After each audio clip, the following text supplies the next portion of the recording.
Welcome back to another episode of Delusions of Automotive Grandeur. On today's episode, Stephen and Brent discuss the new Supra as well as the new Nissan sports car, while we also find out Charlie secretly wears clown makeup. Strap in, it's time for DAG Show.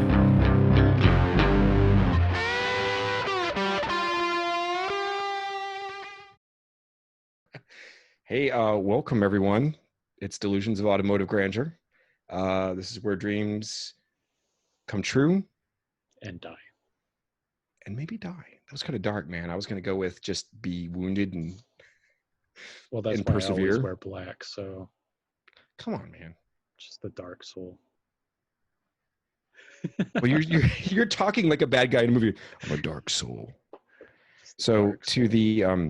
to the Dagites, the fans, Dagites. Sounds like a rock formation in a cave. I was missing the last 2 to 3 episodes. The first one is because my dad ended up in the hospital for pancreatitis in the end. He's fine. We think it was tick-borne. Cool. Tick's great. And the second 2 was because I felt like crap and wasn't going to record that day. I'm sorry. But I'm back. And appreciate the 2 of you doing your thing. Yep. Did you guys manage? You managed. It got better and better and better. Without me, that makes me feel excellent. I feel really good. Yeah. Always happens. I mean, All right. Well, why don't you just go ahead and talk to yourself for a while? We're going to play Animal Planet, which is no longer Animal interesting Planet? because nothing actually happens in Animal Planet. Every person that plays Animal Planet eventually realizes there's no point to this. Why am I doing this? And it just depends on like where they finally reach that point and give up and be like, what am I doing? This do you isn't mean real. Animal Crossing? Oh, what'd you say? Do you mean Animal Crossing? What did I say? Animal Planet as a TV show. I think you misheard that. I mean, at least there's no cameras rolling to document what I said. Animal This Crossing. is part of the episode right now, so. Oh no, I know it's part of the episode. But I mean, me and the Dagites, they knew what I was talking about. Okay. Okay. Right, Dagites? I can see you nodding. Anyway, but I'm back, and I'm glad you guys survived and persevered. We're a little Charlie-less today. What's up with that, Brent? Oh, I'm trying to think of the best thing that was. we can make up something because he's not here to defend himself, right? Exactly. That's what we did for you too. So. Okay, good. We should do that every time. It should be a thing. He is a founding member of the Charlottesville Clown Club, and they had a session where they were as a collective they went to do a masseuse and got a massage, but they had to have their clown makeup on. Charlie's really weird, y'all. It's really weird. I can't believe he did that instead of being here. Yeah, I know. I mean, I'd rather be here, but whatever. And he probably drove a what's a car that Charlie would never be? Oh, I know. He drove his 1996 Camaro with the T-tops. He drove that in his clown makeup to a masseuse with a mullet. With a mullet, mullet wig, then the bright green because it's a wig for a clown. And he met up with his other weird clown people and got a massage. Yep. Can you imagine that? Just that Camaro going down the street with the green wig sticking out of the T-top. Well, it's got straight pipes too. If you didn't know. Side exit straight pipes, yeah. I mean, but why does he never talk about that car? Why does he pretend when we bring it up that he doesn't actually have it? You know, that it's nonsense that we would make that up. I mean, I have no idea. I wouldn't be embarrassed by it at all. Well, I mean, you got the tattoo. We won't mention of which one. Well, I think isn't it like it's a Camaro, but when you flex, the T-tops come off? Yeah, it's like an injector seat. But that's just the safety feature in a Camaro. Get out of the car, you're gonna die. Exactly. So how are things in LA? We had an earthquake this morning, 6.1. Par for the course. No big deal. you know. I couldn't handle that. Is that the biggest you've had yet? I think it's been about average because we had one probably about a month ago that was like a 6.0 Yeah. or a 5.5, something like that. Mm-hmm. And at this new building that we're at, it's just like, don't even feel it. Our last building, we had like a 6.0 or a 6.5 in that area.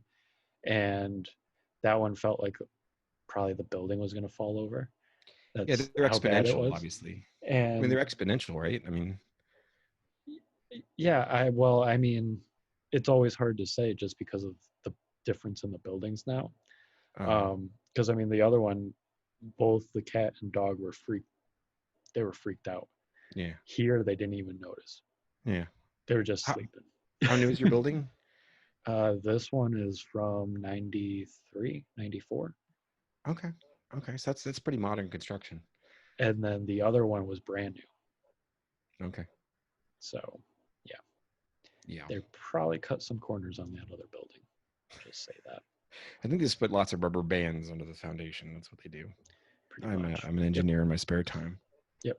Well, that's how cool. Well, things in that's how everything Charlottesville are works. pretty much the same. You'll be fascinated to hear this. The Cloverleaf at 64 and 29.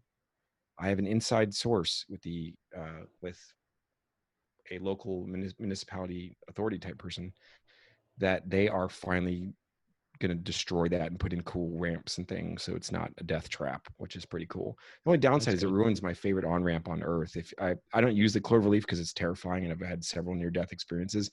I go past it south on 29, do a U-turn. This means nothing to people randomly, but there's a dangerous intersection where you're probably going to die here in Charlottesville. And so I head south about a quarter mile and just do a U-turn and come back up, and there's this amazing on ramp. It's basically like Beckett's and, oh God, I hope we don't have no English people here because they're going to be mad at me, but Beckett and all those different turns at Silverstone. It's like this just nice left, right, and the pavement's great. And am I confessing to this on a recording? Anyway, the shoulders are paved really. It's like asphalt that goes like 6 feet on either side of the single lane too. So you can totally, I mean, one hypothetically could at the correct appropriate posted speed limit take a racing line through there. If someone did that, it would be reasonably irresponsible. But unfortunately, I'm concerned that they're going to ruin that on ramp in the process. Most likely. They ruin everything. They ruin everything, those crazy construction people. But other than that, yeah, I drove to work.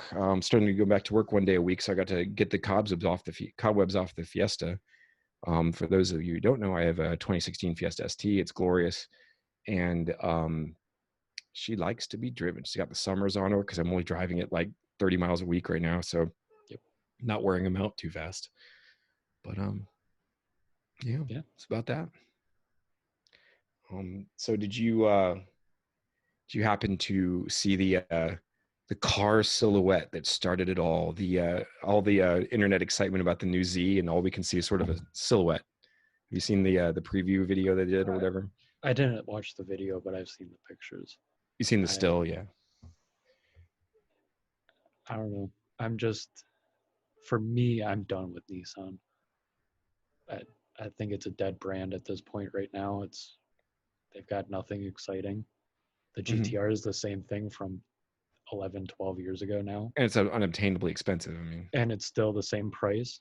And like you can get a used one and have a few miles on it, and it's what, $50,000 cheaper, something on that order. And and they're fairly indestructible too. I mean, it's basically the exact same thing. The only thing that they've changed really is the headlights, maybe the front bumper a little bit here and there, and they jacked the price up a lot over the years. Yeah, exactly. And then we're talking about the Z now. 350Z was out for what, 8 years or something like that. Never changed anything at all whatsoever on that. The 370Z, that's been out since the GTR has been out. Yeah. No changes whatsoever on that. And it was basically a refresh of the unibody of the 350, right? Maybe it was smaller. I think. Isn't it smaller? I think it's about tighter? The same size overall. Okay. Yeah. But I'm not sure if it's using the same frame or anything on that order. I don't think so, but Okay. um, yeah, I Well, I mean, mean, Nissan, they're probably, Mitsubishi, they've watched other brands sort of fizzle and die, like Mitsubishi and Isuzu and these other things in the U.S. And I get the feeling when you start to see companies leave intellectual property like that unchanged for that long, they're probably capital starved. I mean, they can't. It's not the 50s, and it's amazing in the 50s, by the way, that the American companies were drastically changing cars pretty much every year. It's pretty amazing. The tooling, you'd never get your R&D and stuff back. But so with the Z coming out, it's sort of like, is it too little too late? I mean, it could be a fantastic car. I mean, let's not count Nissan out. They've got some greatest hits in the past that are oh, I amazing. completely agree Yeah, on that like one. engineering wise, I business think wise. Yeah. I think it's just 5 years too late.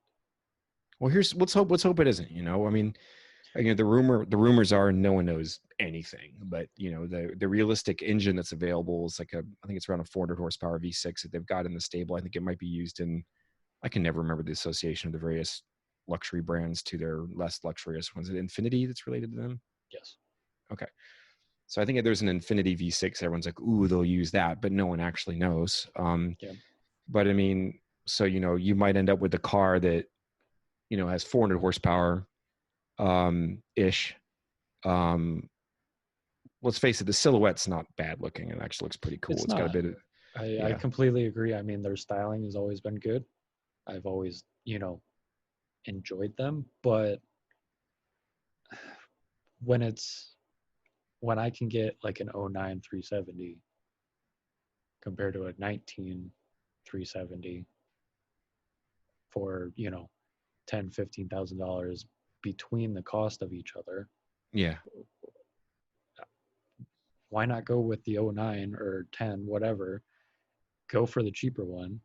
And at least for our side, being somebody that messes with a car, puts on better wheels, suspension, so on and so forth, like you can take that price difference between the two and make it that much better Yeah. And overall. that's the constant thing. You can always do that. People like to compare two cars and say, yeah, that one's a lot more expensive. I could get this cheaper one and mod it to be this. But we're talking like, just as a basis for comparison, just like starting from like stock, and it is what it is. This new Z, where is it going to fit into the picture? I mean, into the landscape of similar cars, rear-wheel drive. Yeah. Will it have a manual transmission? Are they going to make it expensive like the Supra? There's so many questions, but I'll ask the one that's, I already know. Sadly, I know the answer to it, Brent. I know the answer, but I'm going to ask it anyway. Is there any chance of like an inline six? No, Okay. not from them. No, Do they even have one in the stable anymore? I mean, no, it's just the V6. yeah. There's I not like mean, a that's truck that what, has it or something like a truck in no, Brazil that's Nissan brand. Nah. no, because they're using just the V6 from, uh, I guess, a detuned GTR engine, more or less. It's not Oh. I mean, the same currency has styling. has the similar block. Is that what you're saying? I don't think I realized that. Yep. I didn't Yeah, realize that. it's a VQ. Okay. Do Unless you they think they would changed it price it since, but just they would just super price it, do you think? Or do you think it would be a little cheaper? it'll probably be the 4-cylinder Supra price. Yeah, I think that would be smart. I think that would be I smart because think that's I think it'll be probably, well, I think it could be if they want to undercut Toyota and BMW, if they priced their 6 at the price of the Toyota 4, that would undercut the crap well, out of I'm going to Toyota. say the Z, or from Nissan, they will probably be about the same, if not more than a BRZ 86, right around in Yeah, I that think it would be more frame. than that. Yeah, yeah. And well, I'm thinking it's going to be right around there, just so they can compete with that. And then the Infinity brand will take Oh, and make it a more so luxury sports car and have that be their 4-cylinder Supra beater. Kind of like what they did last time with the G35 and the Yep. 370. Yep. Where it's like $5,000 difference between the two or something. I wonder. Yeah, I mean, yeah, and I mean, guys, but don't they already have like a Performance Infinity that's like a V8 or They have something? a And it's really few. expensive. Yeah. Yeah. Is that the one with the wire mesh grill looking thing that's like kind of melted across the front, or is that the Lexus? I don't know. Yeah, I I haven't. never. I really. When they haven't changed anything, they kind Yeah, of fall off my radar. yeah, They yeah. really have. I mean, I usually am keeping my eyes open on Subaru and Toyota since they are kind of coming back in the sports Mhm. car game. So that's kind of where I've been keeping my eye on more so. So you just gave me a great segue. Let's talk Toyota. So we've got, you know, that I've had some. I'm just going to go with the word lust over the GR Yaris. That's Japan only. Yep. It's been an unhealthy series of thoughts I've had about that car. But you know, all the buzz, the rumors, whatever. You know, it sounds like there's a reasonable chance that that Corolla hatchback might get a Yeah, at least that's a front already wheel drive on. variant. As far as I know, that's already on their website. Oh, really? I don't think I realized that. But it's I think it's front wheel drive only, right? Yeah. Yeah, that's I guess they're just trying to keep the price down. But you know, So I honestly, mean, for it's like just going to be a hot hatch, more or yeah, I less. mean it's basically a Focus ST because there is no Focus ST anymore. Yeah. You know, it's like they're just filling that It would be gap. a Focus ST that, a Focus ST beater, even though it's not. It has no one to compete against now. Yeah, well, I mean Pretty much, that I have a feeling that they're probably going after the GTI and yes, the Mini yeah. more so at I mean that they're all point. that's left. I mean, there's no. I guess you're Yep. thinking worldly. I was just thinking U.S. Yeah, I mean worldly. Yeah, the Focuses and Fiesta still exist in Europe, so yeah, I could see that. Yeah, on the Toyota website, they've got GR Hot Hatch Okay, on there. what So, that's a reasonable candidate for we all have that sickness of like thinking what our next cars might be. It's definitely on yeah. my list. And I mean, they've got like 2021 Forerunner Tacomas on there, stuff on that order. Oh, they've got the 2020 Anniversary Edition Prius. No, does it have gold badging? Please tell me it's got gold badging. Oh, Limited. Like the I don't see how anybody would oh, ever you want a want to see something that Prius, blows your but mind? Look at the whatever. starting MSRP on a Land Cruiser. Yeah, Yeah, what is it? So everyone can know. I think it's 85. 85.4. Yeah, $85,000, ladies and gentlemen. I didn't know about that. GTI Ben Kenobi mentioned it, Yeah. and I was just shocked, man. I'm just wondering at what stage in my life I would actually want to spend $85,000 on that. Oh, well, speaking of Supras, they've got the pricing for the four-cylinder up on their website. Oh, I knew it already. You didn't know it, or what do you? Yeah. Well, when I was watching Smoking Tire earlier, he's like, pricing hasn't been released, blah blah blah, but it's gonna be 40 and change, whatever. Yeah, he filmed that Um, before it came out. I saw it. What is it? 42? That's what I saw. 42.99. Yeah, yeah. Yeah, the expression on my face is I'm thinking like and I believe that engine is the horsepower is accurate. I think that in the BMW applications it's not underrated or whatever like the other one was. So that's probably the actual power it has. And I think people Yeah, said it sort of jived with the 0 to 60 numbers they were seeing on it too. yeah, I would say that's reasonable. I, Yeah. I don't. Yeah, I don't know on it. I mean, there's been pricing that I've seen as far as the current Supra for 2020, where it's the 336 or whatever horsepower and whatnot. Which Um, is actually 380. It's actually yes, underrated. Yeah. um, premium, and there's been some brand new ones that I've been seeing around popping up for like 47, 48 instead of It's getting there, man. 56 No, for a that's yeah. brand new one. And I mean, they're trying to push stuff out the door right now. And I know lately they've been having finance deals with 0% APR as well. Even on those, that's amazing. I Yep. mean, usually that's reserved for Yep. They something changed it crappy. like a couple weeks ago for Yeah, 0% I on think that's what you the get when you. Supra. I guess that's the danger for a manufacturer when they. I mean, it's a double-edged sword. When you really improve a product from the introduction year, you can leave some stuff on the vine a little bit. Yeah, I mean that's hard. It's hard to say, but also during a pandemic when Doesn't help. car Yeah, sales are probably existent yeah. compared to what they were probably a year ago. It's hard to say exactly where they're trying to or kind of push it, but I have a feeling it's a mix of both, truthfully. Shelby's excluded. Ford had a 2019 model year that's still on the lot kind of thing. They had like 0% for 84 months. Yep. It was like, please get this off the lot kind of stuff. Yep. Yeah, I think the $42,000 Supra, without I want to have the usual conversation. I mean, everyone knows the usual angles on that. Okay, comparing it to like the high performance package, EcoBoost Mustang or the Camaro. I think it's 1LE or whatever, the 4-cylinder with all the performance handling, all those different cars and things.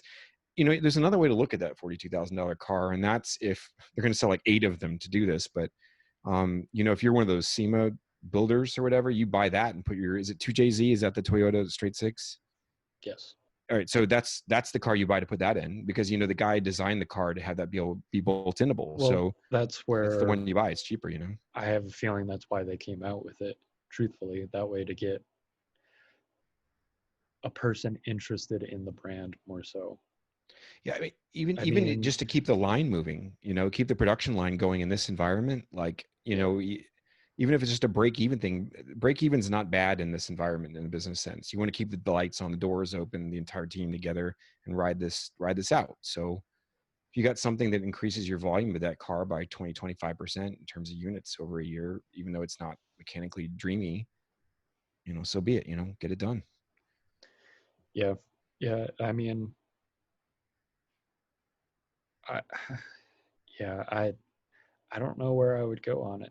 Truthfully, if I could get like a 2020 Supra premium for like 47, 48 right now, I would go with it. Yeah. Especially seeing that it's underrated.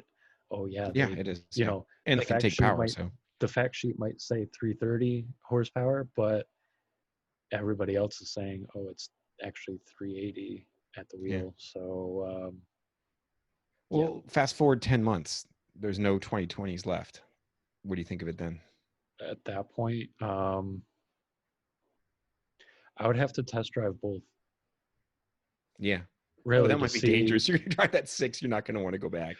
Well, just to see what the differences are. Really, I mean, I know the brakes are different, and obviously engine is different, but outside of that, everything else is pretty much the same. Bodywork's all the same. Yeah. Interior is basically the same. I mean, you get the same infotainment system between everything now.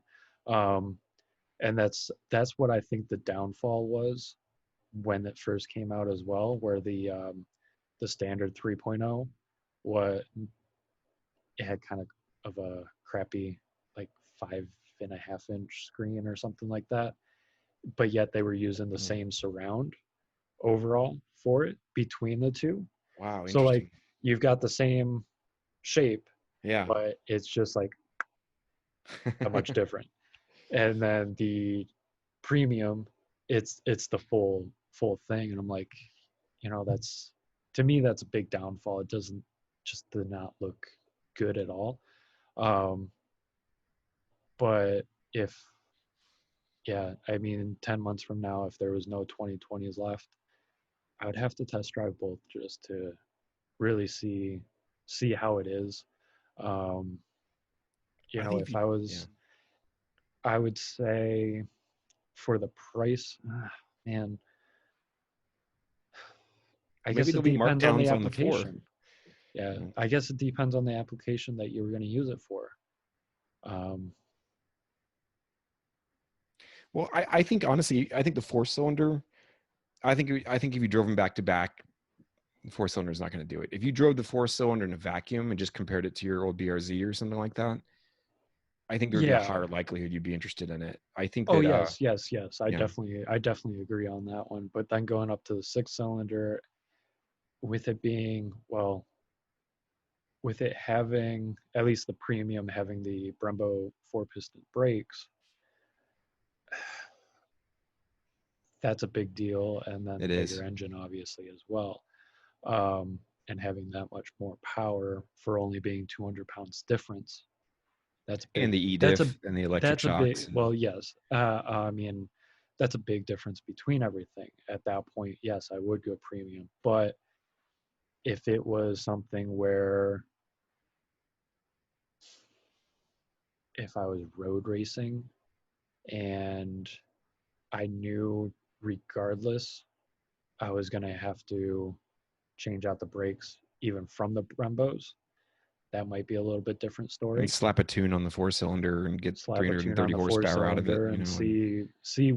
what goes on. And then, I mean, at that point, probably swap an engine. Actually, I was about to say, you know, if you bought the four cylinder, maybe you can find someone who bought the six and they're swapping into 2JZ or something, and they just take the six out, and you could be like, I will take that, and magically bolt it in. That's that's the other thing. I mean, it's always hard to say. It's always speculative on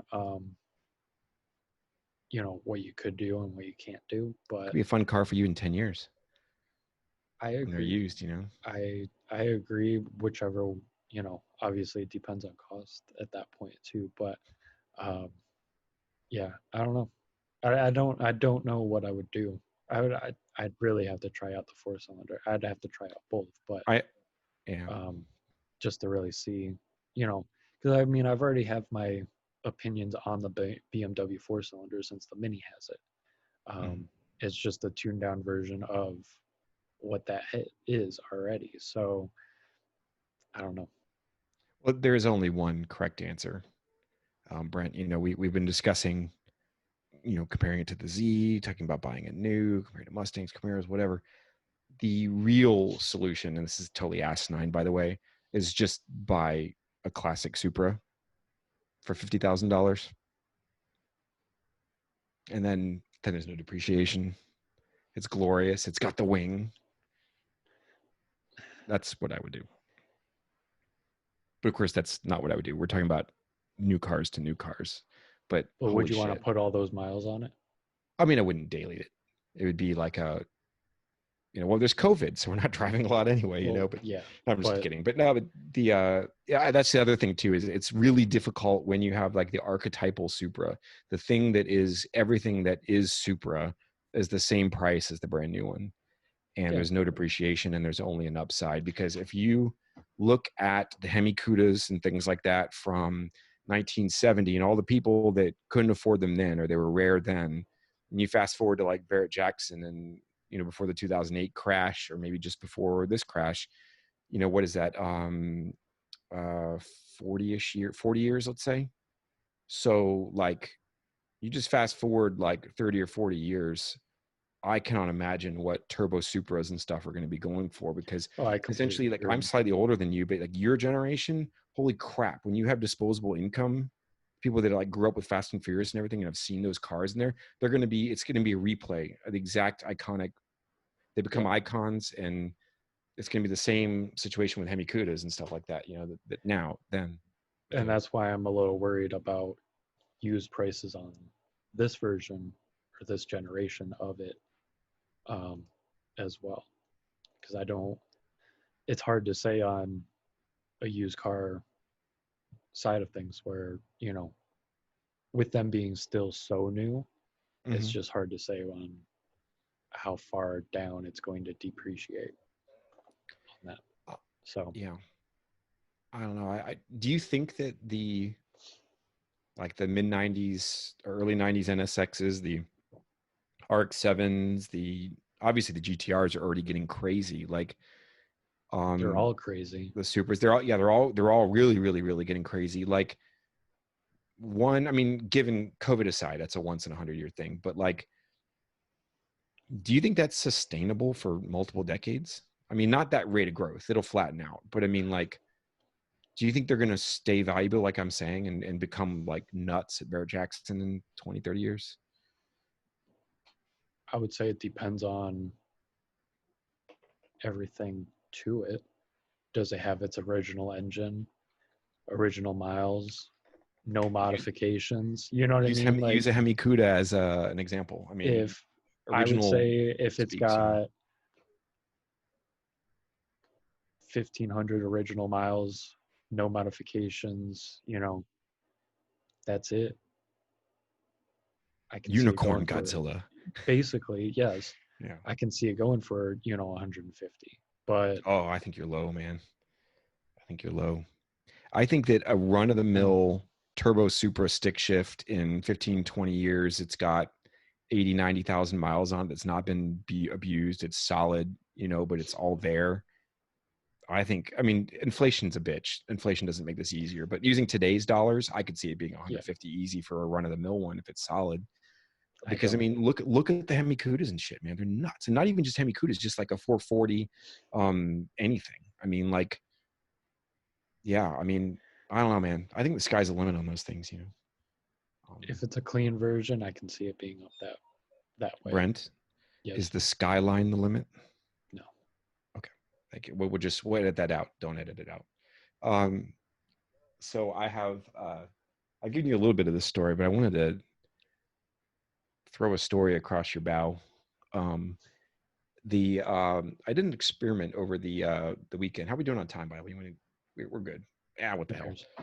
We have plenty of tape in the camera. My dad was up over the weekend, and he's the original owner. Well, hopefully I'll get this on the show at some point or another. He's the original owner of a 1979 RX-7. It's a really early production one, decked out, silver, black interior, 5-speed, like 48,000 miles. It's amazing.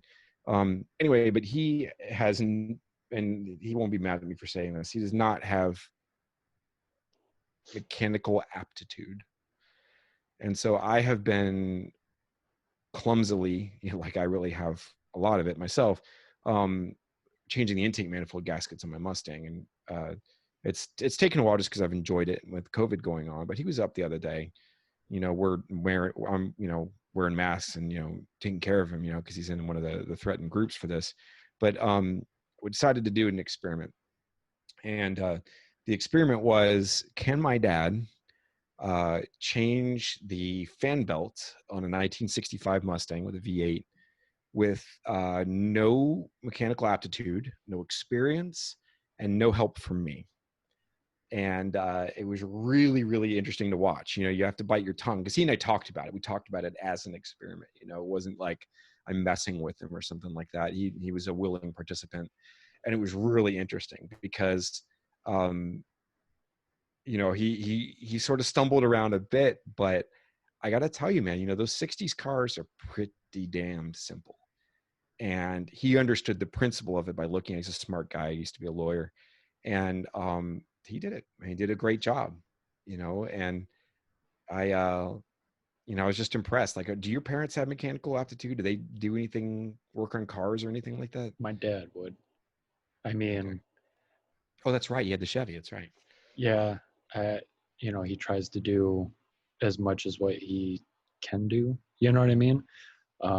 With him getting older and older now, makes it a little bit tougher. Yeah. But yeah, it's always, he's always tinkering around with stuff, whatever. But, I would say he doesn't anymore work on his cars. Mm-hmm. Oil changes, stuff on that order, just because of, not wanting to deal with the mess and stuff overall. Yeah. So yeah, he would. I mean, if you gave him that test, he would be like, "Are you stupid? Come on." like really? Well, I mean, but he has some experience. And he would probably do it blindfolded. I mean, Yeah. there's been so many stories of him, taking apart cars in the middle of the road and Yeah. where he grew up, and you know what I mean, and like putting drag slicks on it, and you know what I mean, on anything on that order. So like, I just, if you gave him whatever he needed, yeah, he'll figure it out. Brent, promise me, like, when you finally have your big ass garage and the Subaru is well on its way, promise me you'll at least consider getting some sort of properly old school car. I get the feeling that driving experience wise, it would be fun and sloppy and whatever, but I think you would actually really enjoy the simplicity of the mechanicals to it. Like, I know you've talked about maybe doing a 57 Chevy or something, but like, I think you would enjoy it someday, whatever. I don't know. I don't know yet. There's You're, been so many things going through my mind, but we'll see. file it away. It could be when you're 60. Yeah, That's next year. maybe It's next year. it is. I already have my walker ready. You look really, really old. Yeah. Anyway, All right. man. So, I would well, say thanks for listening in on this episode. If you made it this far, surprisingly, I would be very surprised if you have. Make sure to like, comment, subscribe, and if you do subscribe, hit that notification bell as well, so we, when something new comes about. And we've been trying to get a episode out every Tuesday and Friday.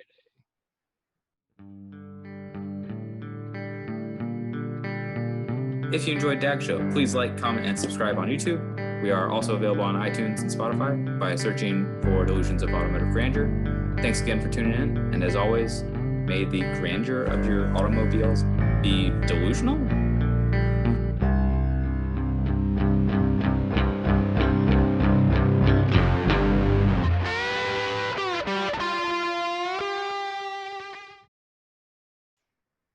or we sort of have someone that kind of hosts and says, okay, that's enough or whatever, like this week. That's what I've been doing. It's kind of been, well, I mean, I'm recording already, but I just cut it really quick, Like now. where You're gonna cut now.